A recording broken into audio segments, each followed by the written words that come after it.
the market's an interesting thing to understand too. There's an ebb and a flow that happens with these carriers, especially the big ones where they're really focused on each other. And sometimes if their network's at capacity, they're not willing to negotiate much. Or if they've got some excess capacity, they might have huge incentives on landing new accounts, which means at that time, if you're ready to switch, that could be a really, really good time. But knowing the market and when's a good time to even renew your contract with your existing carrier is super important. And if they're your friend and your advocate, your carrier or your rep is going to tell you when a good time's going to be. They'll tell you what the temperature's like internally, and they'll help you get the best rates possible for sure.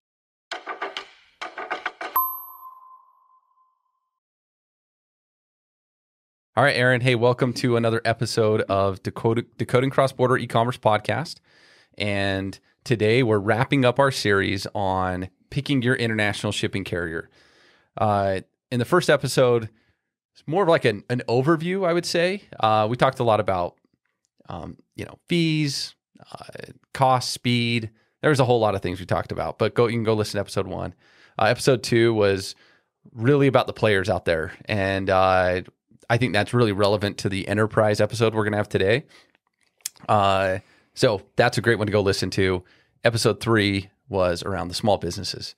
And still, I think even relevant for the audience that's listening today, which today is really about the enterprise. And enterprise, I would say, is also kind of that mid-market to enterprise. Like if you're doing over 20 shipments a day right now internationally, this is an episode for you. Sounds good. Okay. Let's do it. I was thinking, Clint, though, there's dynamics that change not only in kind of the options you can choose, but also the way your company operates as you get bigger and you get more layers and just more people in general. And it brought a thought to my mind that he who smiles in a crisis has found someone else to blame. Right? So that's kind of the type of stuff that starts happening in big organizations. When you're small, you can't really get away with that mindset. But when you're big, things change. Yes, they do. Well, this is going to be a fun one. So I want to start off asking you about some of the challenges that you think happen when you're a larger organization and you have a lot of volume. I think just first starting off with, like, everyone wants to date you, right? There are so many different players, as if, like I said, if you go listen to that episode on the different players, which we didn't even touch on them all in there. So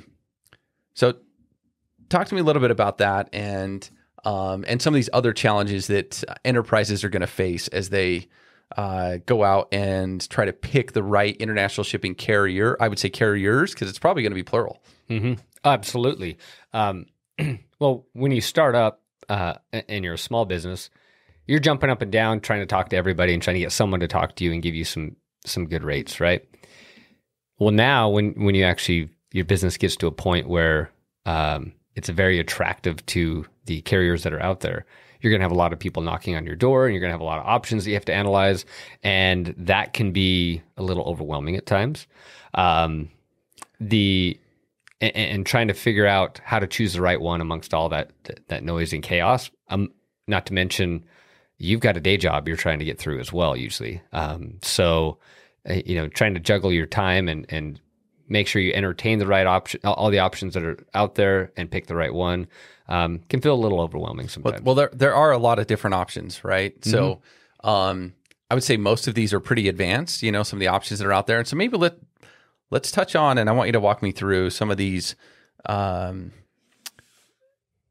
options that are now different than in the small business, right? Like you have volume, which means you can now explore a whole lot of different.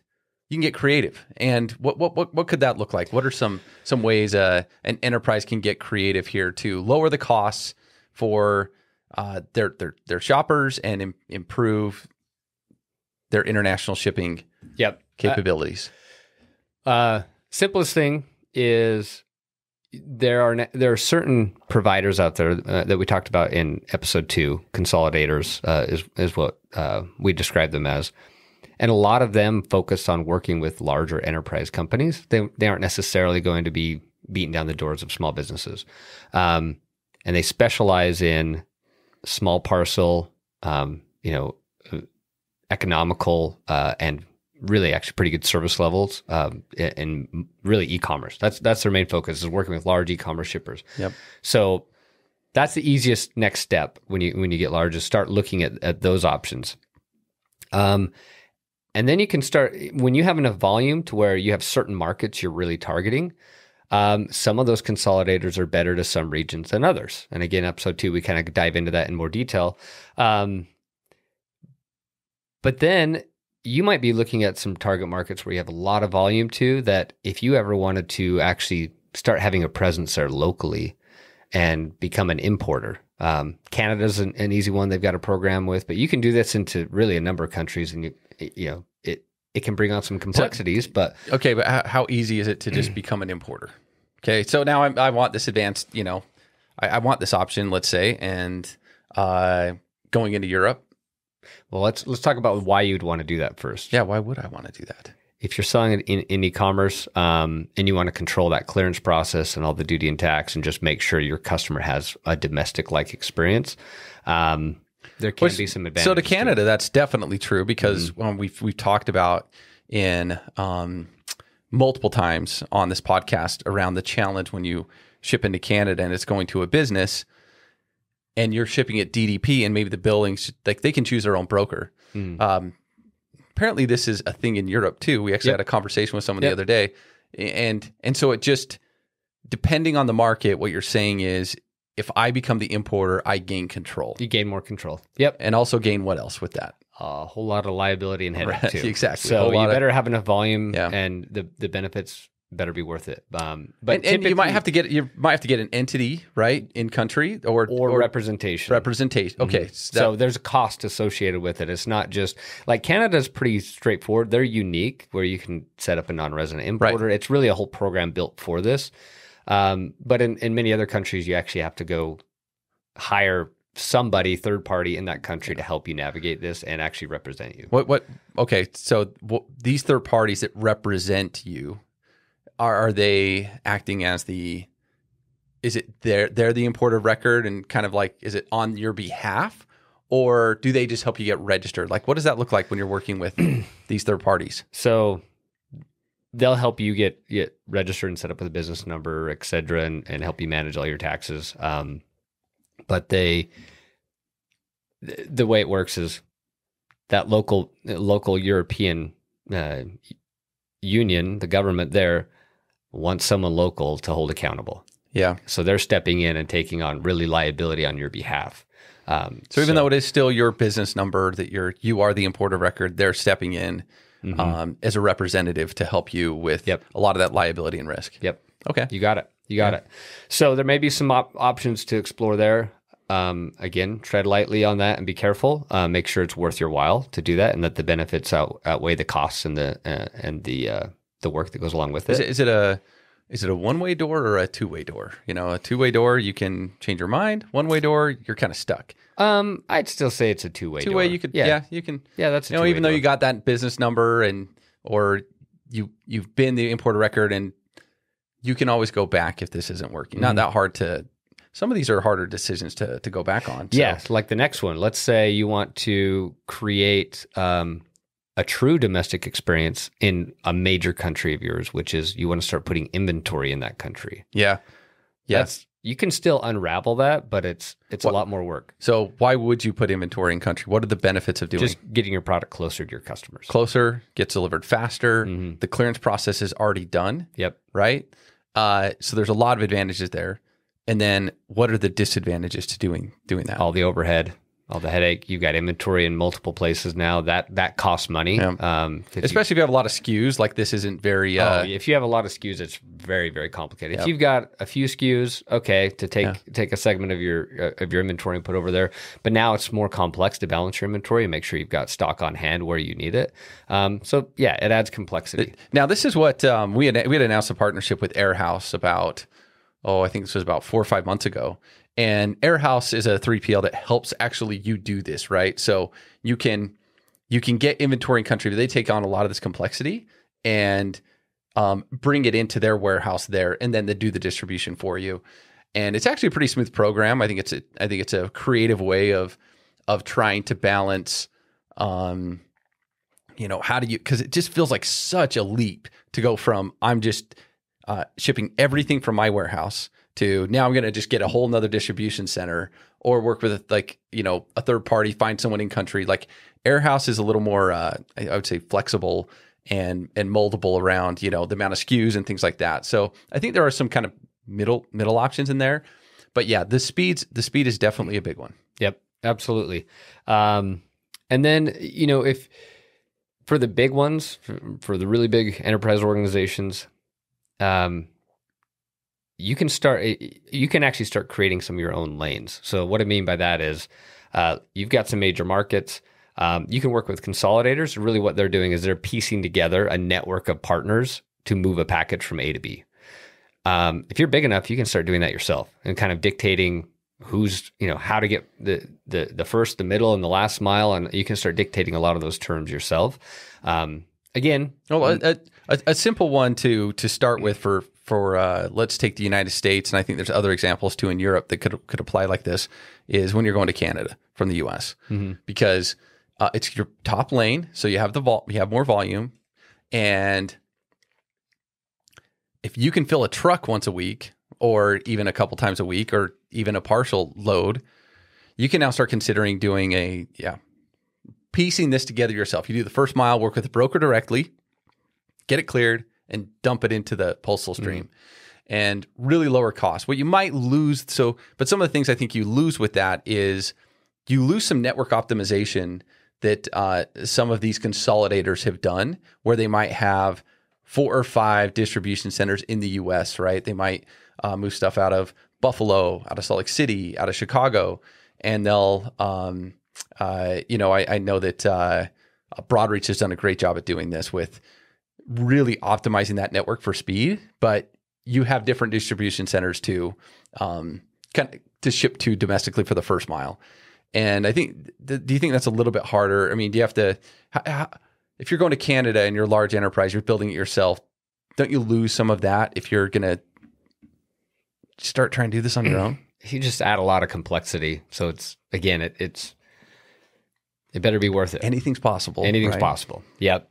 And one other thing we haven't touched on yet is regional carriers. And what I mean by that is there's specific carriers in specific markets that are really good. So Purolator, for example, in Canada, they are kind of like the UPS of Canada. They do a lot of movement there, but what they do a lot of packages domestically, but outside of Canada, most people don't really know who they are. But they create programs where they'll work directly, especially with US retailers, on the Canadian market and say, hey, we'll help you get the goods from the US up into Canada, and we'll be your delivery network. And we talked a ton about these type of regional carriers in that carrier deep dive. So I think that's a great episode to go back to. And one other example we'll talk to, which again, there's more details on that, but one like Yamato in Japan. So there's a lot of companies that have certain types of products, and they do a lot of business in Japan. Yamato might make a lot of sense if your business in Japan is big enough, and that can ring true in countries all over the world. So, I think for enterprise retailers, you start paying attention more when you have the volume. Now it's not just, oh, I've got global volume everywhere. Now it's like, wow, I've got a ton of volume to this specific region. How can I maximize that and get the best service possible for my customers? Well, with volume, and as you get larger, things get more complex. So this is a complex organization. I have a lot of ideas. I want to go internally and sell some of these. Now, what are some of the challenges now that I'm going to deal with internally in order to get some of the ball, get the ball moving forward? Yeah, there's that's some of the fun. With a large organization, you can't move as fast, right? You got to get buy-in from multiple departments. the approval process is just more lengthy. And we see that a lot when we work with bigger retailers, that they just can't move as fast versus a small business. There's one stakeholder usually that can just, give a green light, and they can be up and running and moving fast on decisions, and they can change quickly versus the larger organizations have a lot more layers they have to go through to get something moved over the line. And you're shuffling a lot of priorities too. Mm-hmm. So we've seen, in working with some organizations, that are implementing Zonos, let's say, there's a lot of motivation at first, and because the person you're talking to, actually, they do want to get it done. And then once it comes time for them to get it done internally, it's competing priorities, mm-hmm. and it's hard to get it, on the roadmap. Yep. And then you've got your layers of, whether you're talking to the marketing people or the finance people or the engineering team for the technical side of it. And then you got a legal team that's got to review contract. And next thing you know, you're quarterbacking this whole program, which just, it makes the level of effort to make decisions and make changes much, much more complicated. And so that's where, making good decisions out of the gate is usually a really good thing, because changing those decisions takes a while. Well, I've heard if you can't convince them, confuse them. There you go. Because it is confusing. Now, systems. There are now a lot of different systems and integrations that need to happen. And I think this is actually one of the biggest challenges you have, because you might have a lot of options out there to choose from with the consolidators or, express carriers or however you want to piece things together, but you might be limited by your systems.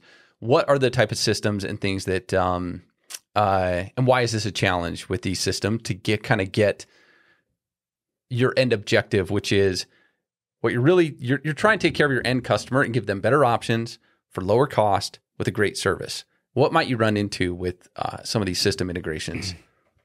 They're complex. There's a lot that happens from, even before you get the sale, trying to acquire a customer, and then that flowing all the way down through your fulfillment processes, getting a label on a box, and then something shipped out. And there's a lot of decisions and systems that are happening throughout all of just that process. You might alone. choose a carrier that's not in the labeling system you have. Exactly. So you're like, okay, you spent all this time and effort designing or choosing, finding the right cost, and then you realize this is not, nothing's plug and play, but this is a non-starter. I can't get them integrated. There's other non-starters too that I think get overlooked, which might be if that system doesn't support, especially in international, duties and taxes paid inside the system. Mm-hmm. So, there's and enterprises aren't in like a ship station as often, or some others, but if you're getting creative at all with the duty and tax billing, you might be limited by the system that you're choosing, and therefore you could, just because they say they're integrated with these carriers doesn't mean that all the service levels are integrated, that every single option they have is integrated.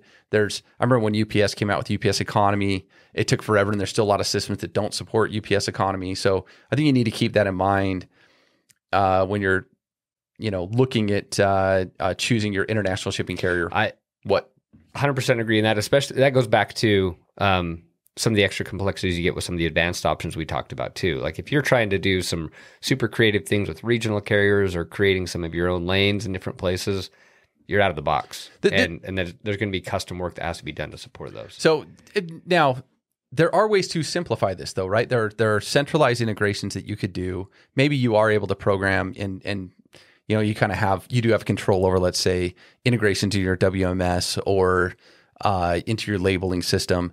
So like you could integrate, let's say something like an Easy Post and get access to a lot of different providers, or like, let's say Zonos, where you integrate our labels API and everything that we've talked about in so many of these episodes around the documentation all being ready to go, and then you can just kind of just start piecing things together quickly after you kind of get that centralized integration. So, and don't discount the pushing your shipping software to do these integrations, right? And you can put some pressure on there, especially if they know that their business is at risk. If they don't support the needs of what you know your customer is wanting. Yep. So, okay, lots of challenges. Now let's go about, picking our carrier. How do we get started here? Rule number 1, which should be obvious, start with your customers and what they need. Like, as basic as it gets, but sometimes that can be overlooked, and be careful not to get enamored with all these cool ideas and thoughts. Just get all that noise out and say, what do my customers actually need? And they're always going to want low-cost shipping and faster delivery. Yeah. Right? Yep. Reliability, all that. So keep that in mind. They're always going to want these things. And you're right. If you start there, don't then get so invested in your idea of what you think this network should look like, or so be working with your marketing team, be working with your e-commerce team, and be working internally to understand what do our customers want.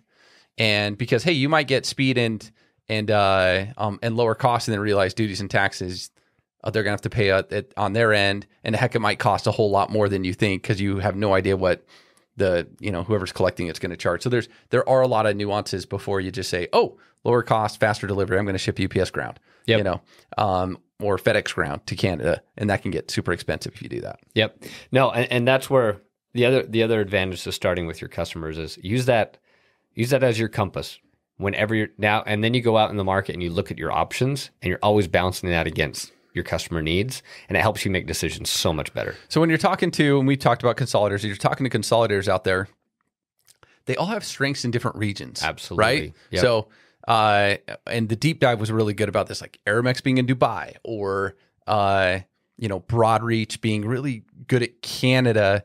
And then, they might be leveraging Aramex for the rest of the world. And I'm sorry, not Aramex, sorry, Ascendia.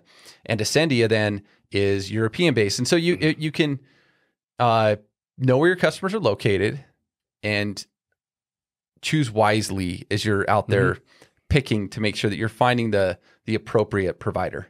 Yeah. And I'd say the other thing is you want to pay attention to all those that are out there. And if I was going through this, setting this up myself, start with my customers. What do they need? All right, let's look at the landscape of just the pre-canned solutions that are there.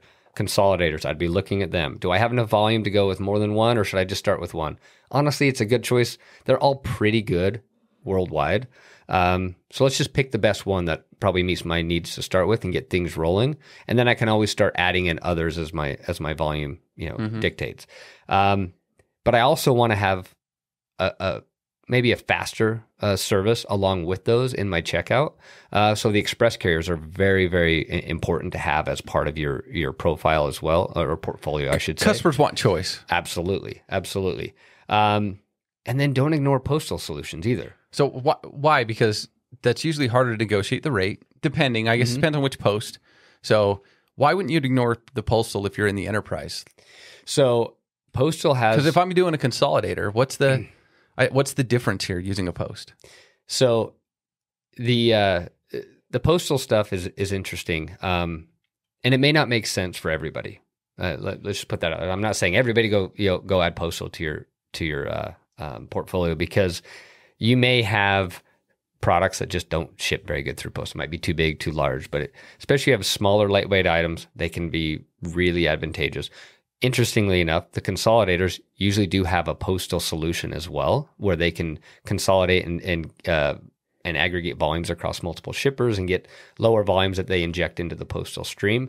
And then honestly, the postal stream is, when it comes to duty and taxes and things like that, sometimes their fees and the amount they actually get charged can be less than other carriers. And, we have a whole episode on postal, but I think it's important to separate everything we were talking about with consolidators, not everything, but consolidators and express carriers, when they do duties and taxes paid, is going through a commercial stream. Mm-hmm. There's a customs broker involved. It's a totally different clearance process.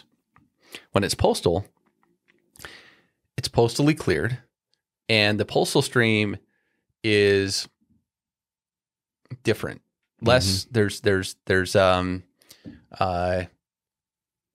I would say it's less efficient, let's say. Efficient, which means then for me, let's call it out. Canada. More loopholes. Let's call Canada out. Okay. Canadians love postal shipments. Why? They know the game. They know that there's a good chance no duty and tax is going to be assessed, right? And so we've created that's why we've helped create a postal DDP solution, because the downside is when you do get hit, it's a really bad experience still. And so that's where Zonos has worked hard to create a solution, a DDP solution going into Canada that helps to predict when duty and tax is going to get hit and surface that to the checkout instead of someone playing roulette and hoping they don't get hit with anything. I think most shoppers that are buying internationally have done it before. Not all, but many of them have, and they are looking. They know who your post is, and they have had enough bad experiences with getting hit with massive bills from other carriers that they, even though it might cost more, and this is where I think it's important, and we talked about earlier, like your customers are always going to want lower cost, faster delivery. A total landed cost is not just shipping cost. It's all of it put together, the duties, the taxes, the fees. So if I'm shipping into Canada and it's going through the postal stream and they don't charge duty ever, for the most part, like especially when it's coming to the United States, I might want to have the USPS on my checkout so my customers can save in these, and we'll help calculate that. So it's there are a lot of advantages to I think the postal stream in this, and here's the other thing too, with low value tax, we can help piece together at Zonos anyway, a whole lot of essentially DDP experience lanes, and including true DDP into Canada through the postal stream. And I think one last advantage for the post too is it's a familiar name to your customers. Everybody knows their local postal service. Yeah. And then if you think through the cool advantage that you have as a large shipper is your volume. So as you work through these kind of your typical services with consolidators, express carriers, and posts, they're going to be willing to play ball and work with you on your rates. And make sure on the rates so that you pay attention to fees. Right. Like you talked about. If you have volume, you can negotiate a whole lot more than a rate. And we've got a whole nother episode talking about that. We talked about, and I'll nail them real quick because I have them right here. We talked about fuel, the residential fee, remote area fee, large package, dim weight, minimum package charges.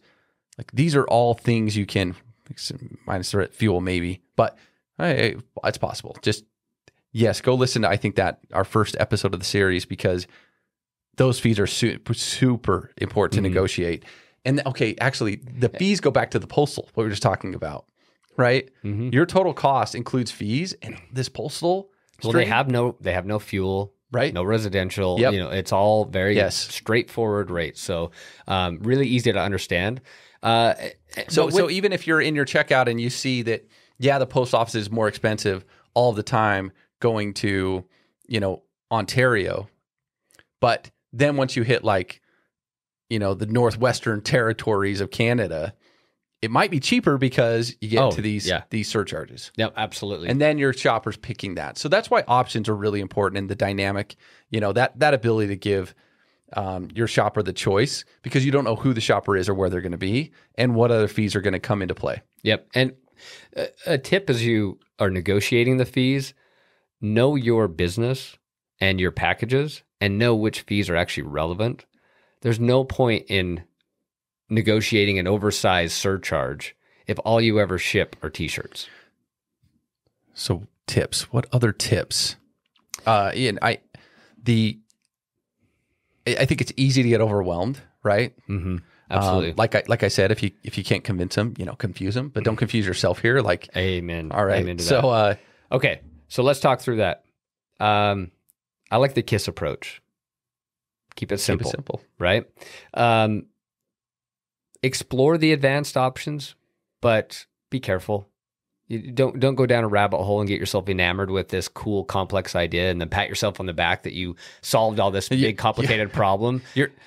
We've seen companies get their own distribution center in Canada, trying to save all this money, and they can't unwind it. Like, it's just become a complete mess. Yep. So yes, sometimes simpler is better. And I would argue that most of the time it is. And then, especially if you're coming out of the gate and you're newer to the international landscape, don't start complicated. Yeah. Start simple. There's companies out there you can work with that specialize in moving packages cross-border. Just work with them. Start with a global footprint, working with consolidators, express carriers, posts, all the main ones. Get something off the ground. They'll give you great rates. They'll work with you. And then watch and open your products up globally to be sold. And then watch what your customers do and then adjust. And then you may start seeing opportunities to go with some of those more advanced options. But don't go down that path unless the numbers justify it. Yeah. So, Aaron, in another life, I was a sales rep at a couple different express carriers on the international side. Even did a little bit of the domestic sales. I encountered a lot of different customers out there in the world. And there were just some that I was able to connect with and I think really helped them. And then others that were, I would say, not a great partner to work with at all. So now when you're on the other side, which you've been on the other side. I was going to say, I could give you my story from the other side of some of the reps I've worked with that maybe weren't the best. And some you were the one really making the decision. I was the one selling, though in the same state. I never did end up, I think, selling to you directly. Actually, did I? No, we tried. We tried it. One of the carriers. Did you really? Yes, but you wouldn't. I don't remember this. I don't remember this. I don't think we came together with good rates. But yeah, no, you were in my territory. Okay. Yeah, this is a conversation for later. Yes, it is. Okay. Geez, I just got all right.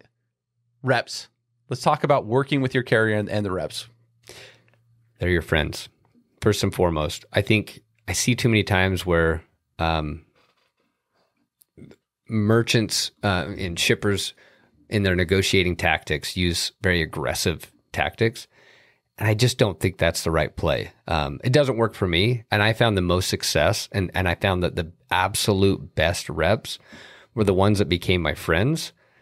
And I could just be real with them and have data, give them good data, right? And just say, hey, look, this is what I'm trying to accomplish. Can you help me get there? And they're going to look at that and say, let me see what I can do.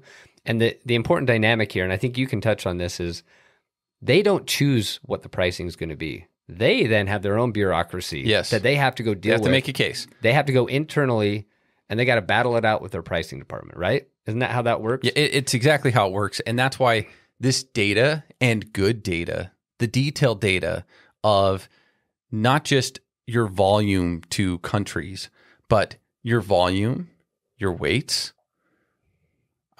maybe all the way down to the destination postal code, your dimensions, all of that, like the more they understand, the more you can then focus on the things that are important to negotiate, right? With the rates. And so, and the rep wants you to win the business too. Mm-hmm. And I mean, to be honest, if you get another 2 or 3% discount off or let's say you negotiate this fee or whatever, the incremental change to the rep's commission that you're working with is very minimal. So they are not there to, I think, push back on a ton of different things because it's probably an immaterial overall to just getting your business. They want, which is why, they're in the position they're in and why you have pricing departments to do analysis on the other end. So work with them, get in the data. They're there to help you out and really work to try to get you the best deal possible. And if it's a really good rep and they don't have the best deal, they'll let you know. They'll tell you. They'll tell you. They'll be like, look, this. I was talking to with our family business, a rep at an express carrier, and she just turned to us and she's like, just don't use us to Puerto Rico. Just don't do it. Just you don't want to do it. She's like, just use the postal stream. I can't, like, it makes no sense to. That's a good rep. Absolutely. And I appreciate that. And so now I start to trust her more. Whereas if she had said, no, you need to use us everywhere because you have contract commitments, and maybe I'd even listen to her, but it would hurt. It would hurt my business. Yeah. Yeah. No, and that's it's an important dynamic. If you came at it and said, hey, you got to get me these rates or else, and just used a very aggressive tactic with the rep, you're now making them turn around and have to go back and create their own case internally on their own. The best thing you can do is give them good data, be their friend, turn them into an advocate for you, and you guys collaborate together on the best approach, and you work together on that pitch that they're going to make internally to their pricing department to get you the best rates possible. How good a friend should I be, though? Honestly, I've still got really good friends that were reps for me, right? They turn into really good friends across not just the shipping industry, but really anybody I work with. I still keep in contact with them today. But if I buy enough steak dinners, though, now will you stay with me? You can't get emotionally attached. Okay. And that's the beauty of it. If you have good data and they're your advocate, if you do need to make a switch because the numbers tell you to do so, they'll get it. And if they're good rep, they understand, because they would make the same decision if they were in your shoes. So to summarize those first 3 tips, and I think we have another one here, but don't overcomplicate it. Work with your carrier rep; they are your friend, and then just be willing to switch. Though. Yep. We've talked with. We were talking with one of the large. I mean, just a massive exporter. They're huge, and they just know that every couple years they're just switching. They just know it, and I think they have good relationships with their reps. But I think kind of like you were putting it earlier, to get think of it like your cell phone bill, right? Mm-hmm. If you want to lower your costs, sometimes you do have to switch, and sometimes the rep doesn't. They lose leverage, and even though they might love to get you better rates, there is a time to switch, which is why you always want to keep all the different reps close, right? Like, don't just totally ignore the rep from that's calling you. Yes, you're busy, and you can limit how much time you talk to them, but at least be responsive. So, because the time might come when it's you might want to give them a call. Yeah, because the market's an interesting thing to understand too. There's an ebb and a flow that happens with these carriers, especially the big ones, where they're really focused on each other, and sometimes if their network's at capacity, they're not willing to negotiate much. Or if they've got some excess capacity, they might have huge incentives on landing new accounts, which means at that time, if you're ready to switch, that could be a really, really good time.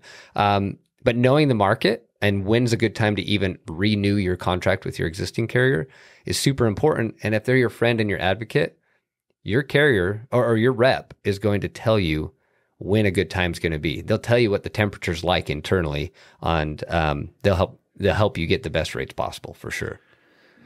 Well, this is this whole series, which we originally were going to do in one episode, ended up turning into probably, I think, about 4, easily 30-minute episodes each. Mm-hmm. And but I think it's been extremely helpful. It's been enlightening for me. A lot of the questions I ask, sometimes I play dumb, and other times I am dumb. And I'm learning, things as we have this discussion. So I hope that the audience finds this extremely useful as they're going out and negotiating.